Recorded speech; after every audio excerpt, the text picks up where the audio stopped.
do the introduction first. Karen Schulteis, please. Thank you, Mayor. Pursuant to the Governor's executive orders, the Governor has made disaster declaration in response to COVID-19. In accordance with 5 ILCS 127E, the head of the public body has determined that an in-person meeting of all of the individual council members under the Open Meetings Act is not practical or prudent. The Chief Administrative Officer, Joe Wade, will attend in person. The council and members of the public may continue to attend the meeting virtually via Zoom, as attendance on the boardroom is not feasible.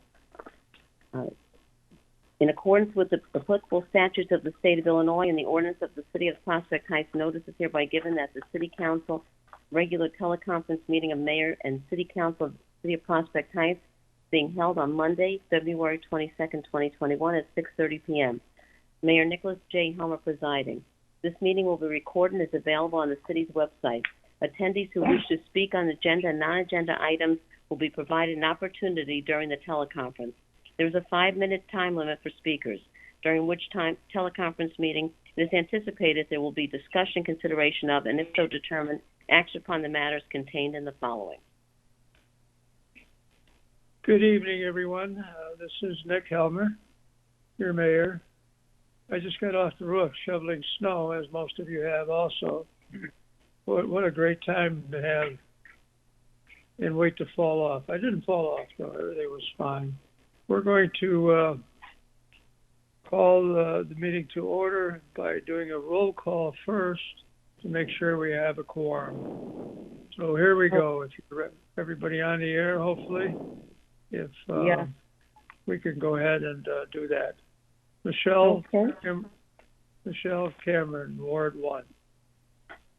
Hi, Mayor. Good evening. I'm present. Mayor, I'm here. Good evening. All right, I got it. Thank you. Kathleen Quinn, Ward 2. Mayor, I am present. Wonderful. Wendy Mayor, the Morgan. city clerk is here. Okay, no, I want to do this. Wendy Morgan. Wendy Morgan Adams, because I have to call her name too. Wendy Morgan Adams, Ward 3. Good evening, Mayor. Yes, I am here. Good to hear your voice. Alderman Danielle Dash, Ward 4, the newest member of our team. I am here as well. Thank you. Alderman Matt Dolick, Ward 5. I am here, Mr. Mayor. All right, we have a full contingent. That means we have a quorum. And let's just note a couple of other elected officials, and that's City Clerk Joanna Przaniuk. Yes, good evening, Mayor. Thank you. We have the approval of minutes. One more. Hold on. City Treasurer Rich Tibbetts. Yes, sir. I am present and accounted for. Thank you. And the City Treasurer we talked about just now, and then Mayor Helmer himself. That's me. All right. Now we can proceed, Joanna. Okay. Good evening, everyone. We have the approval of minutes to approve here, February 8th, 2021, the workshop teleconference meeting minutes. And the other one is February 10th, the TIF public hearing minutes as well. All right.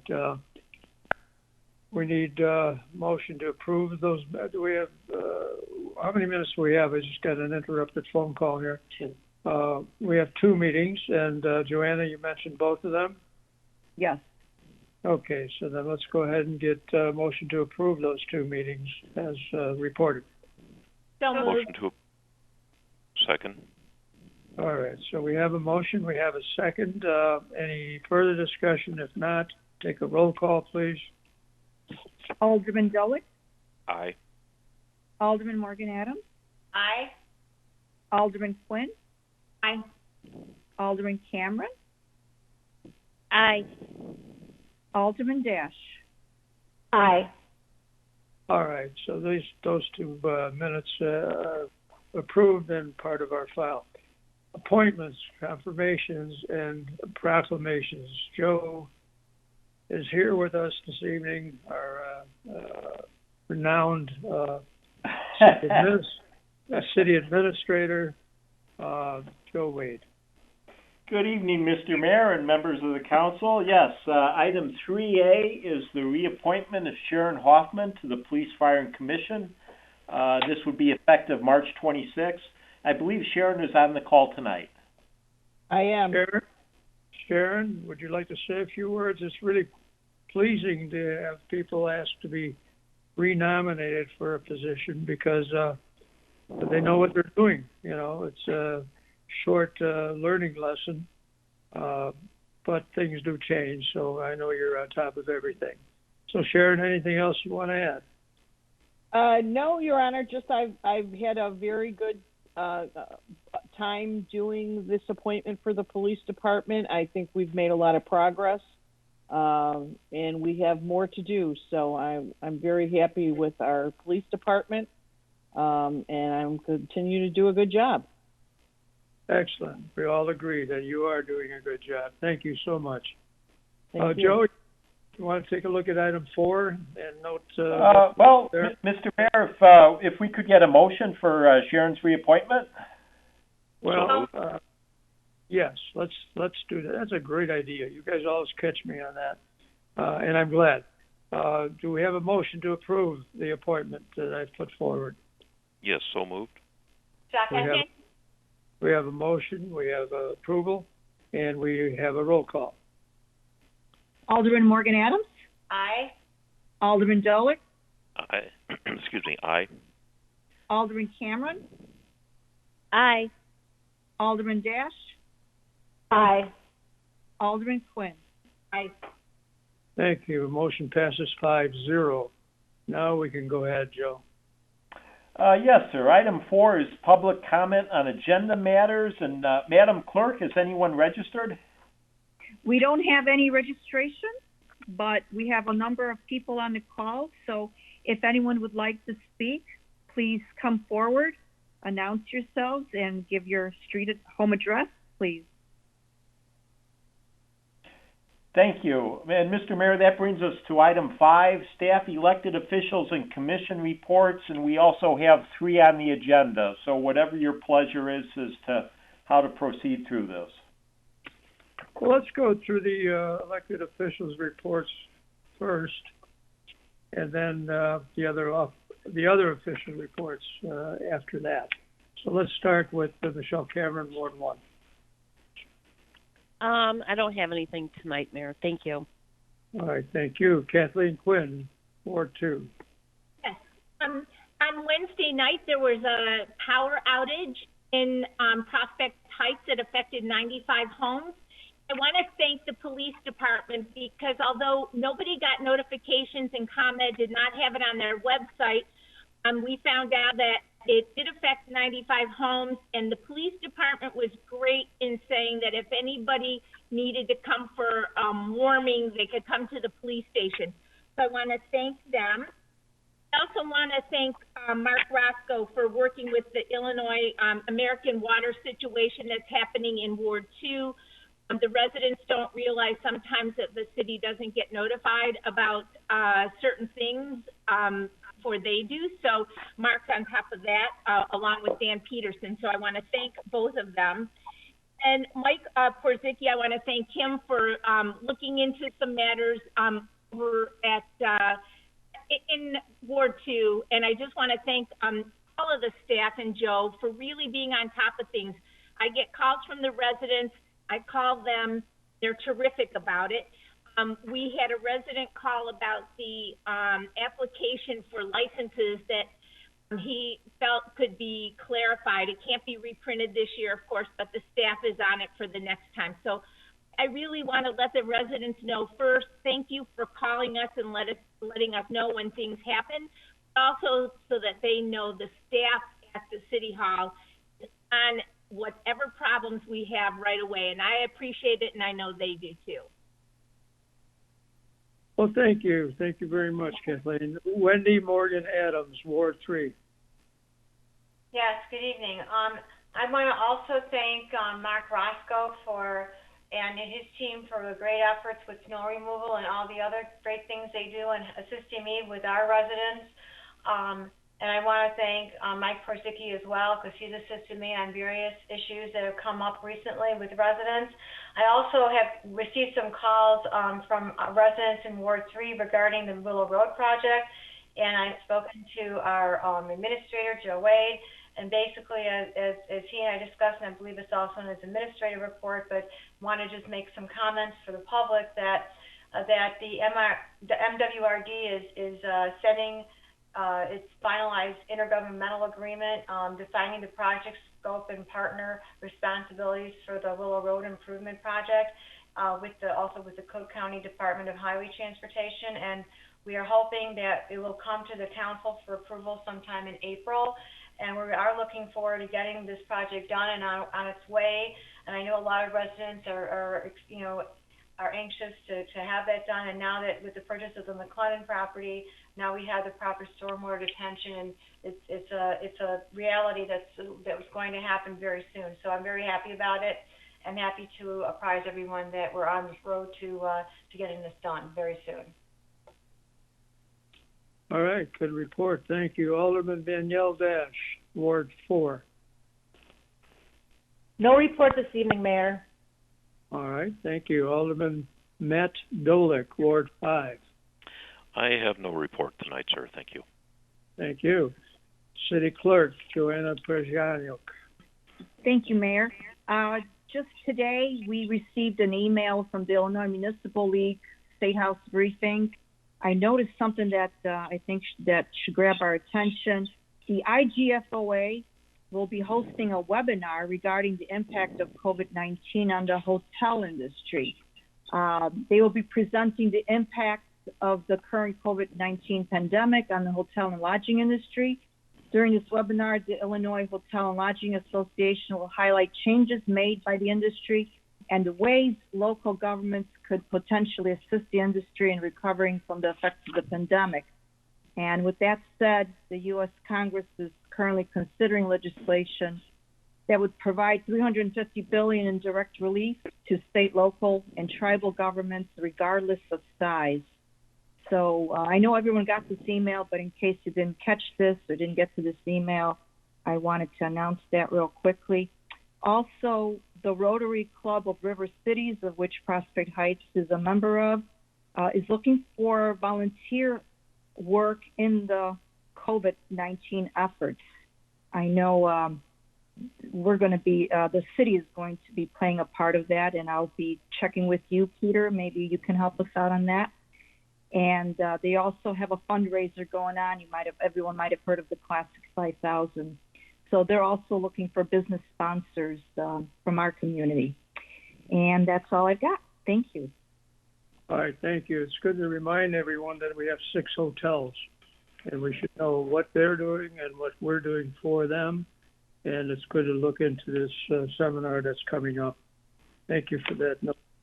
City Treasurer Richard Tippett.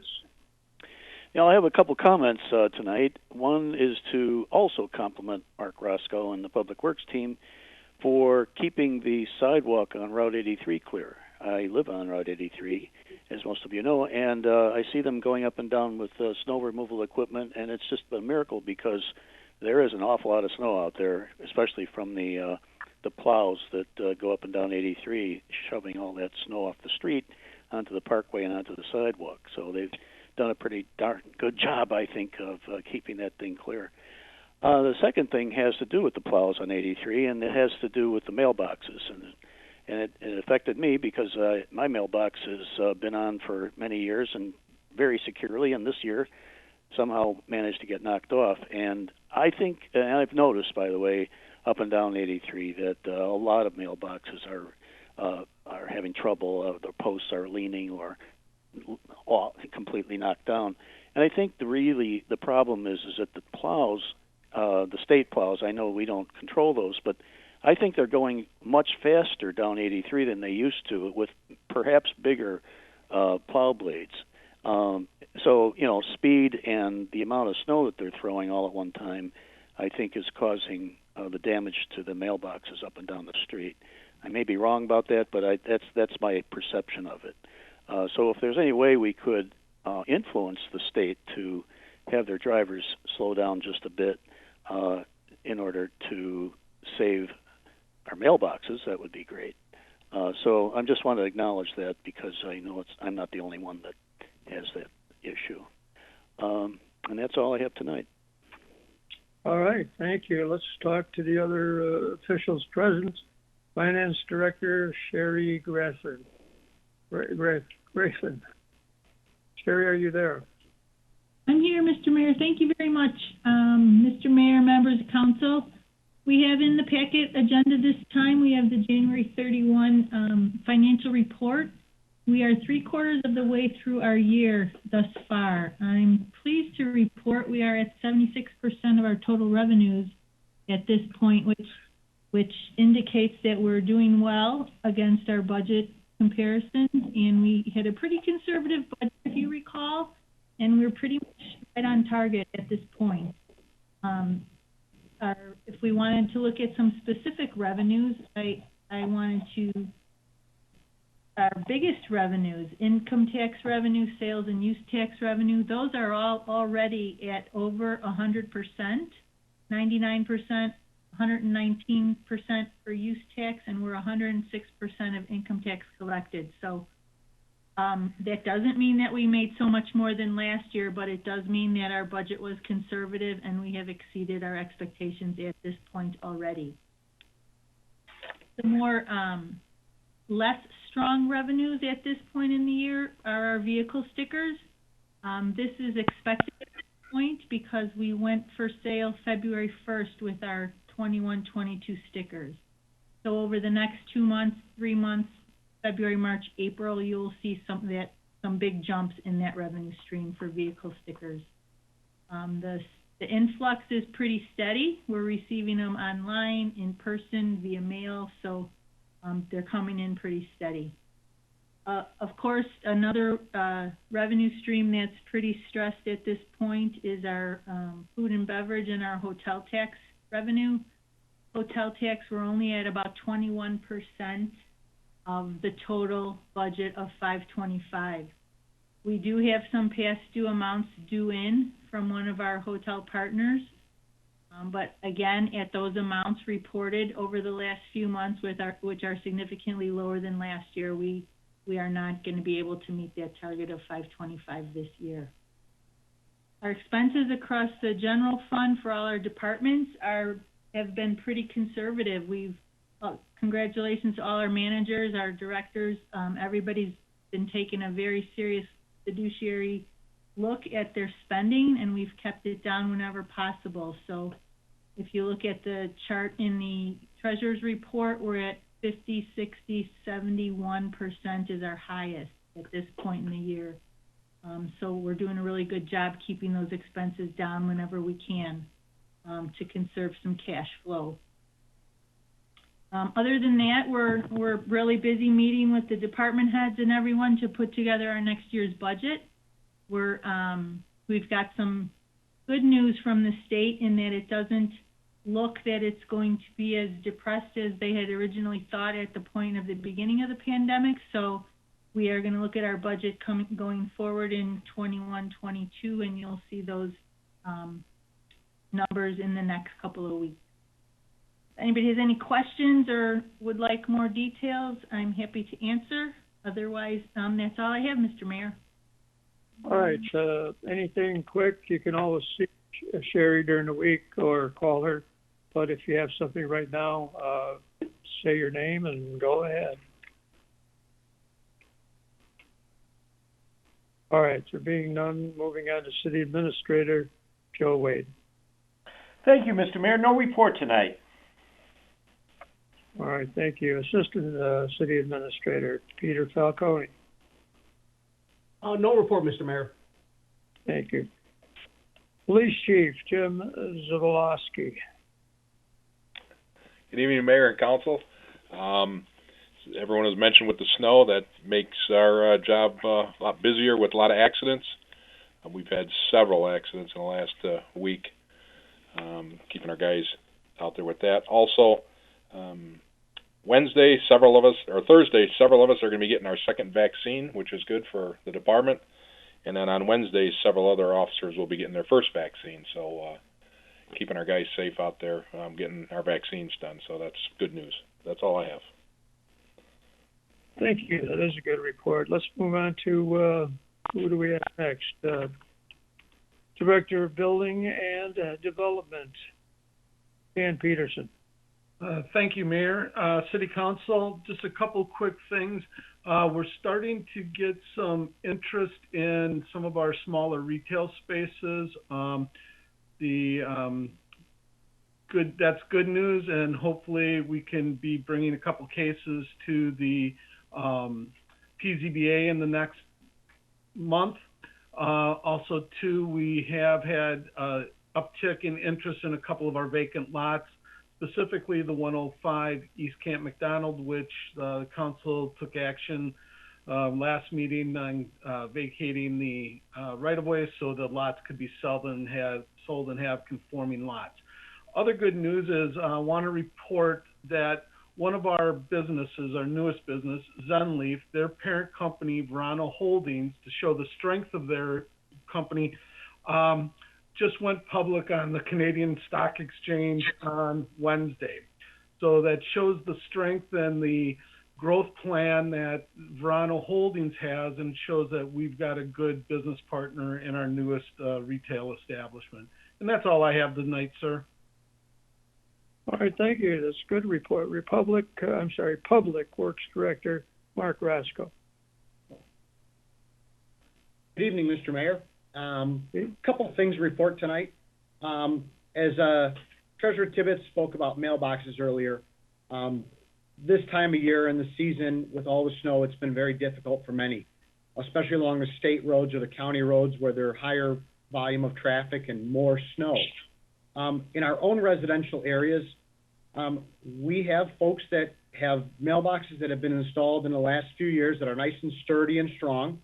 Unfortunately, there's a lot of mailboxes out there that are on a decorative post or a plastic post or even cedar that just aren't designed to handle the weight of the snow. So we talk about it every year. We've had many residents with complaints and concerns about their mailboxes.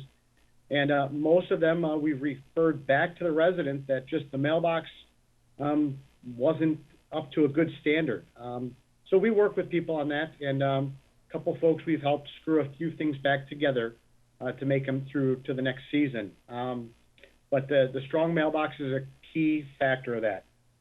Snow plowing, on the same thing, a lot of areas we don't get as close to the mailboxes as residents would like. Part of that is we want to minimize the amount of damage that can occur to the mailboxes, but also to the edge of the roadway. Mr. Mayor, we kind of plow by the Braille method. Without curbs, as you get close to the edge, the plow, you can feel the little bit of gravel sometimes. So sometimes not making the streets as wide as they could be eliminates a lot of resident frustration in the spring when everything starts to melt. Last night we had a good snow. Our plan was to come in. We cleared the middle of the roadways, put down a light salting because we knew the temperature was going to drop. And then knowing that today's, we were going to get into almost 40 degrees, we hoped that it would help burn things off by mid-afternoon. It took a little longer than we expected for it to warm up today, but it did. That was an effort to try to reduce the amount of salt we use and to cut out a few hours of overtime. This season, my notes here, we've gone over 870 hours of snow plowing with the crew, and we've used 600 tons of road salt. We're above what we did last year by leaps and bounds. So we're really trying to keep our residents safe, but try to control some costs. And with the great weather we have coming the next few days and the good melt, we're really excited about it. As Alderman Quinn mentioned about Illinois American, they're proposing a small project to put some water main on Mandel Avenue, an area that currently has well service. They haven't submitted their official plans to Dan Peterson yet, but they're working on it, and we're taking resident inquiries about what the process will be if they'd like to hook up to that water service. It's only in front of around 45 or 50 homes. And last one, thanks to Sherry Grafin. the budget so far. Everything, she's really put a lot of time and effort trying to help us out to get us where we need to be for the next budget year. Sorry that was long-winded, Mr. Mayor, but that's what I have for tonight. Good. No, it wasn't long-winded. It was very informative. Thank you. How about, Mr. Mayor? Yes, Mr. sir. Mayor, this is Dan. Can I jump in on the Mandel Water Service just for a moment? Sorry, Sure, go Dan. ahead. Along with that is, yes, for the residents who are online that are from the Mandel area, because this is Illinois American Water, not a city, Illinois American Water is responsible for doing all the notifications in the area. You will be getting, or if you haven't already received a letter indicating you can voluntarily choose to go to the water on the water system. Just keep in mind that Illinois American Water will be coming forward with permits to do the work, but should you choose to sign up and connect to that system, you will also, as a resident, need to get a permit because there are some safety precautions that have to be taken in terms of separating the private well from the public potable water service. So as that moves forward, any questions at all, any of the residents on Mandel, or you can call our department and we'll take the time to walk through what the code says and what the options are available to you as we find out from Illinois American Water. Thank you. And timing on that is later on this spring, we should have some more information out. All right, great. Deputy Clerk, Karen Schulteis. Thank you, Mayor. I have no report today. Thank you. We also have with us, I believe, Jim Hess, kind of substituting for John O'Driscoll.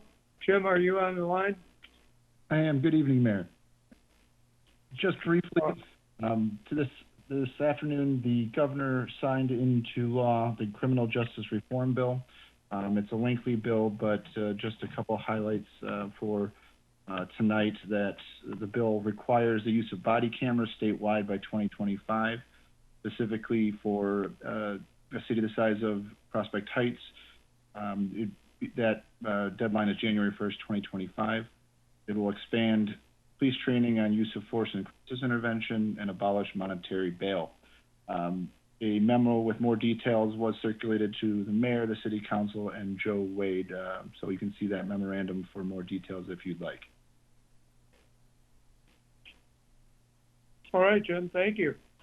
The comment I have is something interesting to me, being a foreigner that I am and was. The library has been sponsoring passport renewals at City Hall on Saturdays. And I tend to drop in there on Saturdays for an hour or two. And boy, they're really doing a great job. If there's any of the visits that I've had in the last 3 weeks, there's probably 7, 8, 9 people waiting in the lobby to renew their passports. I think everybody's getting antsy. They want to go somewhere, including me, by the way. So that's good news, because the library board is staffing the people that are renewing the passports, and they're really nice. So read your emails. You'll see a picture of one. Anytime I get in there, I get a chance to take a picture of someone that's doing it from the library board. That's great. So that's a good thing happening in our city. So I thank them for that. Okay, Joe, what do we have next? Well, we do have a report from Chicago Executive Airport Director Scott Sayward. All right, Scott, welcome.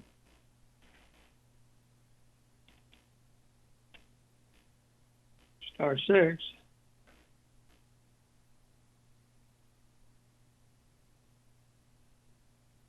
Scott, if you're with us and we can't hear you because you're muted, that's one thing. Or if you're not with us at all, then you don't have to press star 6, but try it.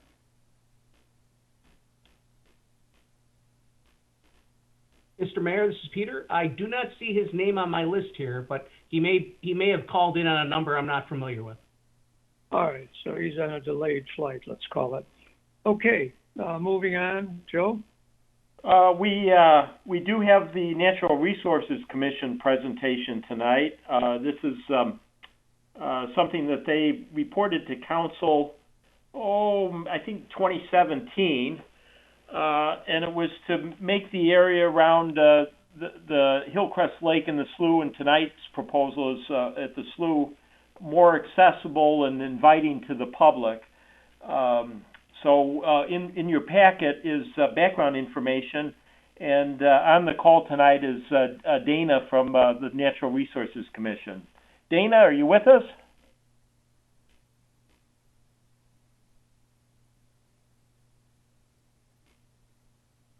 Dana, if you hear us, press Yes, star. okay, I'm here. All right, good, thank you. Mr. Mayor, City Council, good evening, and thanks for having us. Shout out to Daniel. Welcome to the other side of the coin here.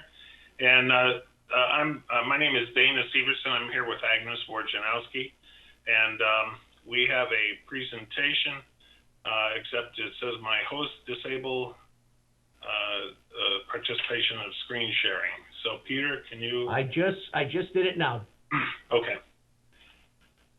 So we have a brief presentation that we want to give you, and hopefully you can all see the screen here.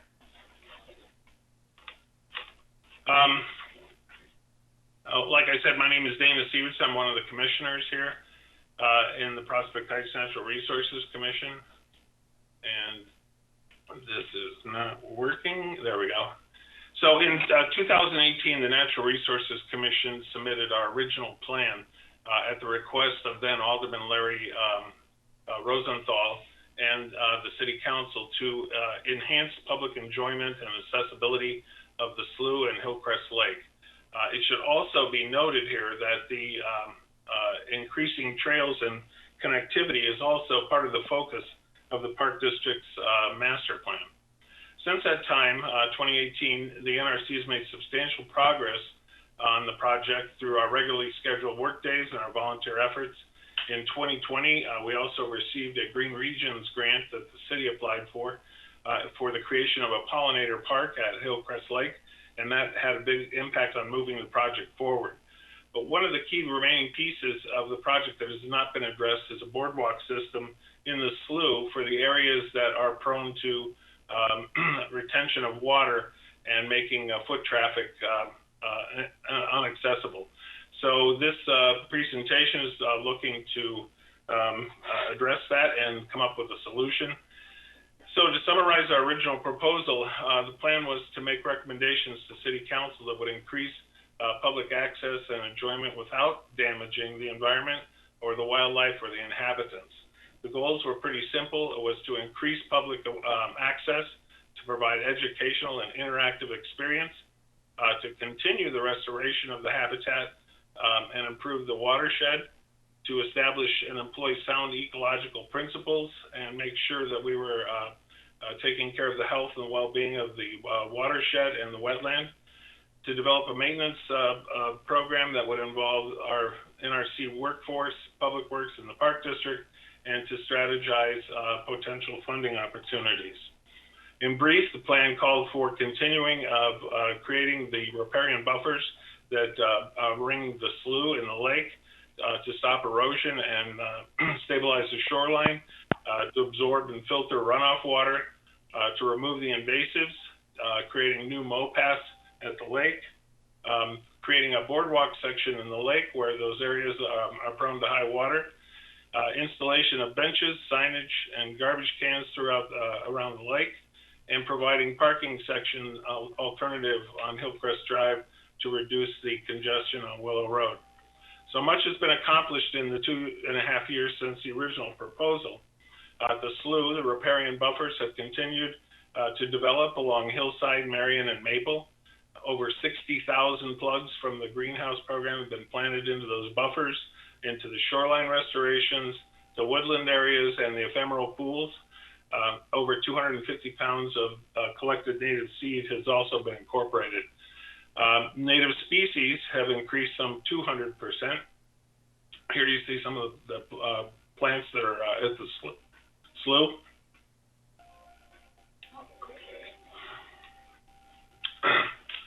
Birds,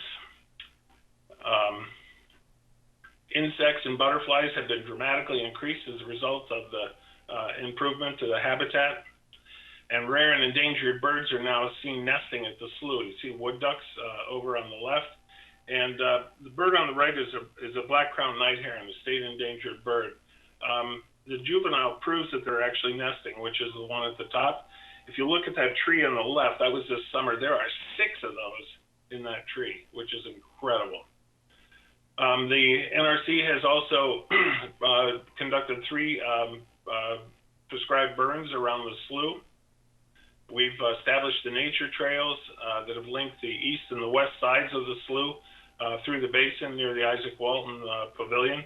And these trails are under really heavy use. Now it takes very little to maintain them because there's so much foot traffic the paths are worn down.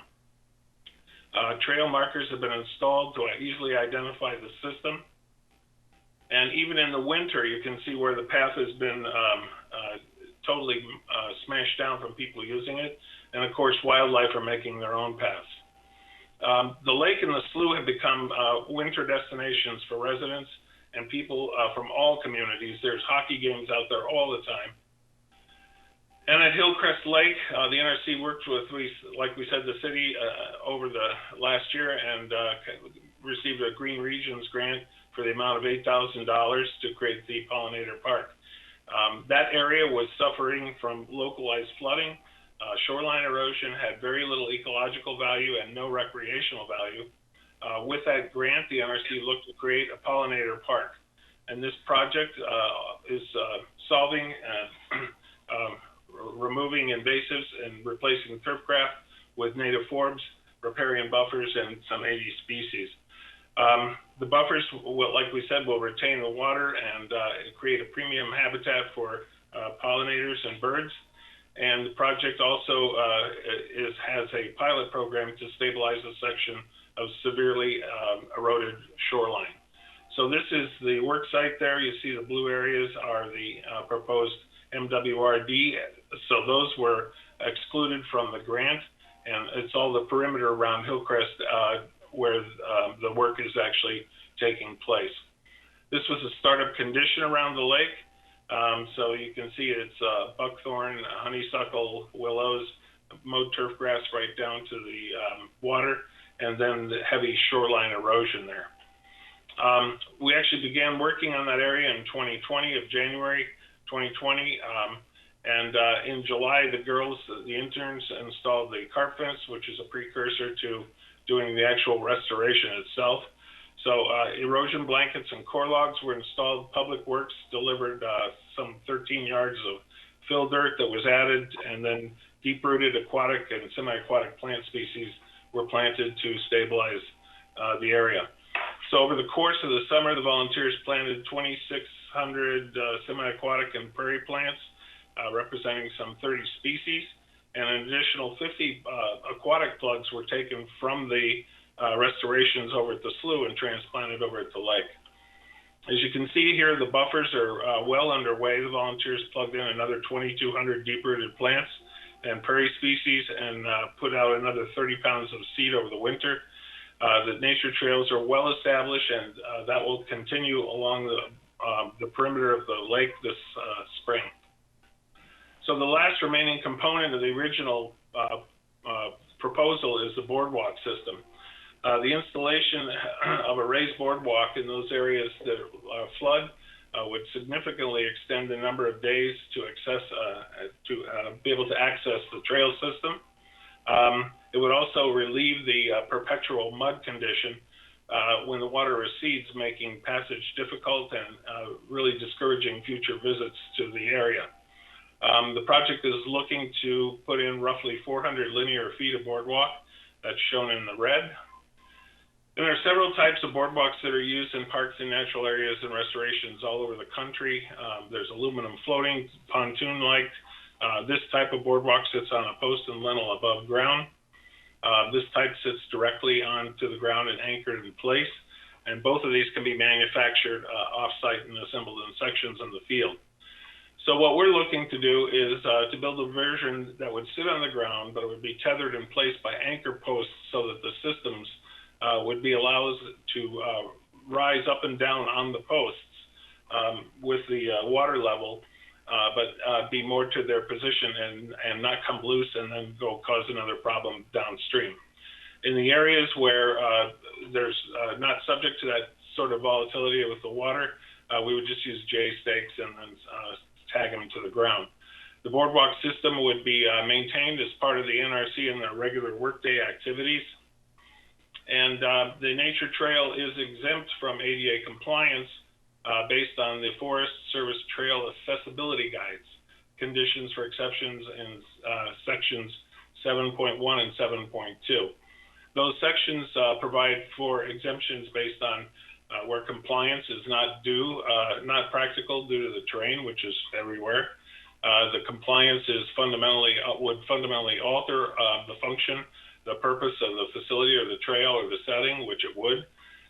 And compliance cannot be accomplished with the prevailing construction practices, which is true.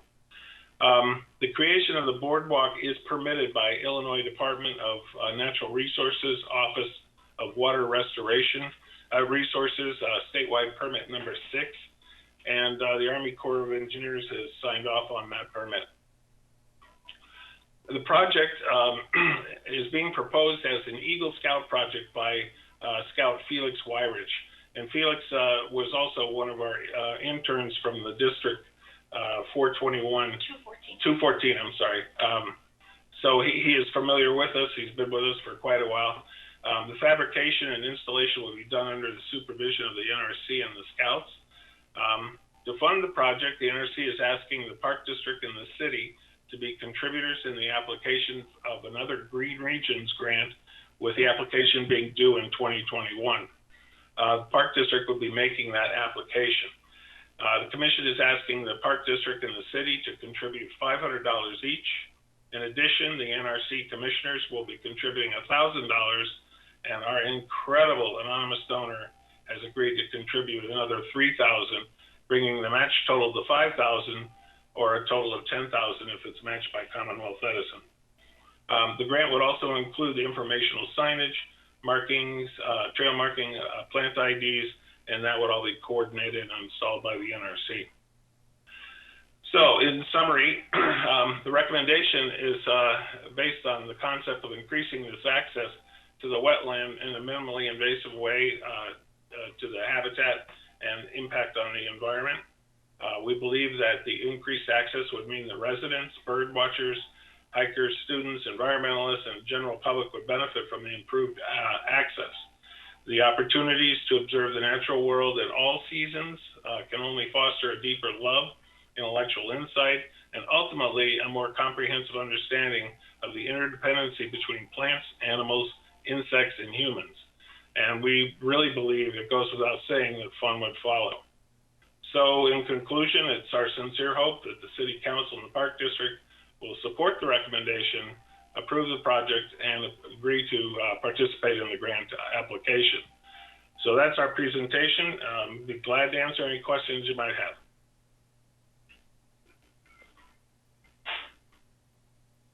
Here, I have a question. Go ahead. I noticed that you were talking about the Park District being included, and previously the Park District hasn't been very supportive. Have they changed their minds now? The Park District has always been supportive. With they money, funded, I mean. I'm sorry, what was that? With money. Yeah, last year they funded one of our 2 interns. Okay. They have participated in a lot of the Green Regions grants. Morava was one where they participated as well. We've worked with them on summer camps, and they are going to be funding another intern this summer, this next fiscal year, along with money for operational supplies. So in taking the lead for this, they would be a contributor as well. It's beautiful. I think the whole plan looks really beautiful. It seems like a lot of things like the benches and so $10,000 is just the start of what you need, or is that going to cover the walkway and the benches and the signage? It should cover material. Well, first of all the labor is donated, of course, because it's all right. Scouts and NRC volunteers. That would cover the materials. It would cover signage.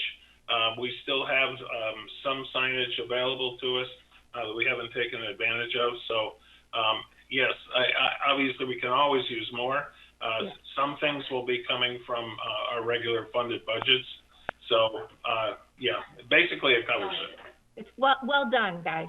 Thank you.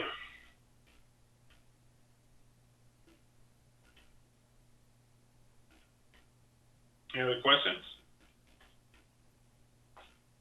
This is Wendy Morgan Adams. I just want to say I think you guys are doing a great job. This is a great project, and I think it should be supported by the council. I don't know that the council for a $500 contribution, if the council has to vote on this because it's such a small amount. I would ask our maybe city attorney on that issue, or maybe our administrator, because I know our administrator has authority and discretion as well. So, but I certainly would highly support this project, and I think you guys, again, are doing a terrific job. Thank you.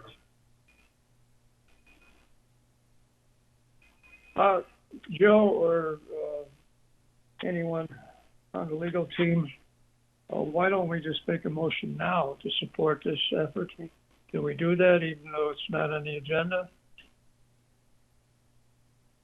Well, we can place it on the agenda, but it'd be better, since it's not on the agenda, the process would be to place it on the agenda so the public has notice of it and can participate in the meeting and make comment prior to the vote. So it should be placed on a future agenda before it is voted.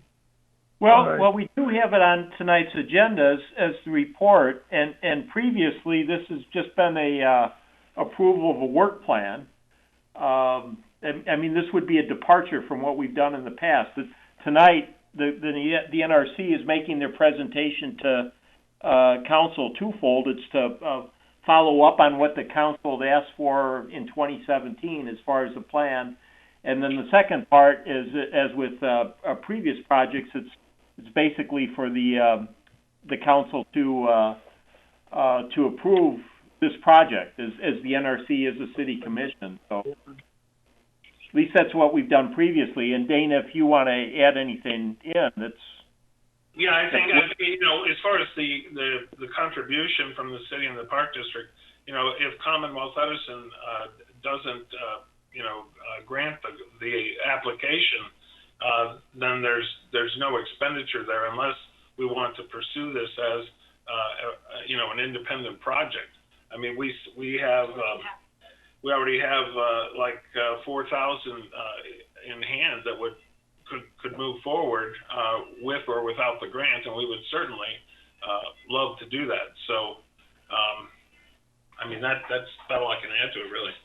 And in other cases, including last year's Pollinator Park project, we brought it before the council for approval of the grant application, but technically this grant application is under the jurisdiction of the park district. So, Jim, it just seems to me that I think we've done this before. I think we could get approval without necessitating further agenda discussion. With that clarification, especially with the funding comments that were just made, I do agree that it can be done since there's going to be no further expenditures as well. Thank you. All right. Well, to your point, Mr. Mayor, then we could entertain a motion for approval of just basically project approval. That's exactly what I was going to ask, but you said it. So we have a motion to do that. Who has a second? Second. We have a motion, we have a second, and any further discussion? If not, take your roll call, Madam Clerk. Okay. Alderman Morgan Adams? Aye. Alderman Dolick? Aye. Alderman Quinn? Aye. Alderman Cameron? Aye. Alderman Dash? Aye. Motion passes 5-0. Is there anything else we need to do? Dana, you did a heck of a presentation with your team, and Agnes, you're certainly part of the team among others. So thank you so much for what you guys do there. I've seen you out when it's raining. I've seen your group out when it's snowing.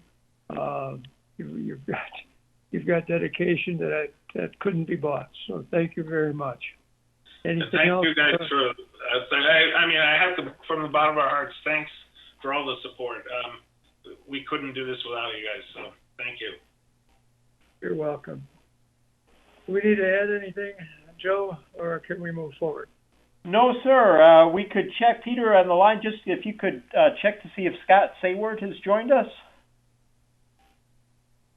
And if not, Mr. Mayor, we can go to the item 6, the consent agenda.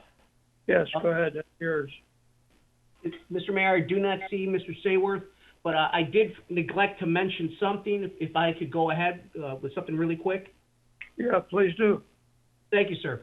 I know I've spoken with at least one alderperson who has been receiving inquiries from their constituents about the vaccination, the COVID-19 vaccine, and if the city was involved or was going to be involved in distributing that. Just so everybody's on the same page, the city unfortunately has no hand in distributing the vaccination. It's actually all done through Cook County. Cook County controls everything. So much, in fact, as I have been tasked with getting our first responders, our police officers, and public safety support employees vaccinated, and all that has to go through Cook County, and Cook County is very, very, very strict on who could be vaccinated. Because of the very limited supply they have.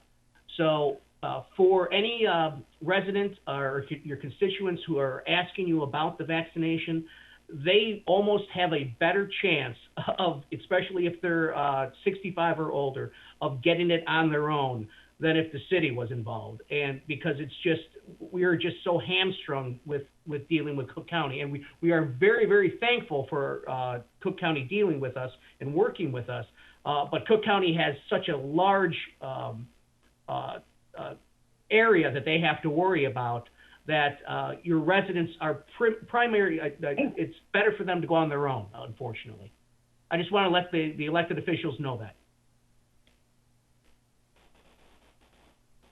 What's interesting, just a sideline about that, is there are so many places you can call and get registered, and which I've done, and you never hear from anyone.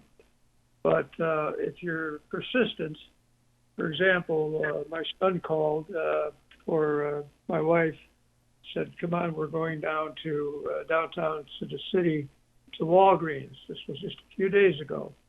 Of course, she matches the criteria, but she got in immediately. So sometimes you hit the jackpot, sometimes you don't.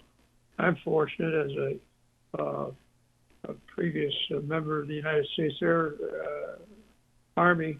I went up to Great Lakes up here, and I got my first shot. And I was on 10 lists, I think. And finally, what about VA? And it was no problem. So you got to keep trying. That's the only advice I can give. And hopefully it can happen sooner than later. That's my comment. All right, Joe, anything that we were on? No, sir. That brings us to item 6, the consent agenda, routine items in nature. All right, so we call for a motion to approve the consent agenda. So moved. Second. We have a motion, we have a second. Any questions or further questions on that particular situation? It's a routine matter. All of them are routine matters in the consent agenda. If there are none, let's call for a motion to approve. I made that motion. You did. Boy, you were. Okay, we're flying along. All right, we have a motion. We have a second. Roll call, please. Alderman Dillard? Aye. Alderman Morgan Adams? Aye. Alderman Dash? Aye. Alderman Quinn? Aye. Alderman Cameron? Aye. Motion passes 5-0. Go ahead, Joe. That brings us to the warrants. Madam Clerk? Okay. We have a total warrant amount of $342,000 and $674.79. We also have wire payments posted on February 11th as a payroll posting.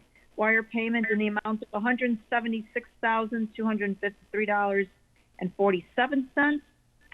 On February 17th, 2021, the police pension funding amounted to $96,643.05, bringing the total warrant amount to $615,571.31 for council's approval, please.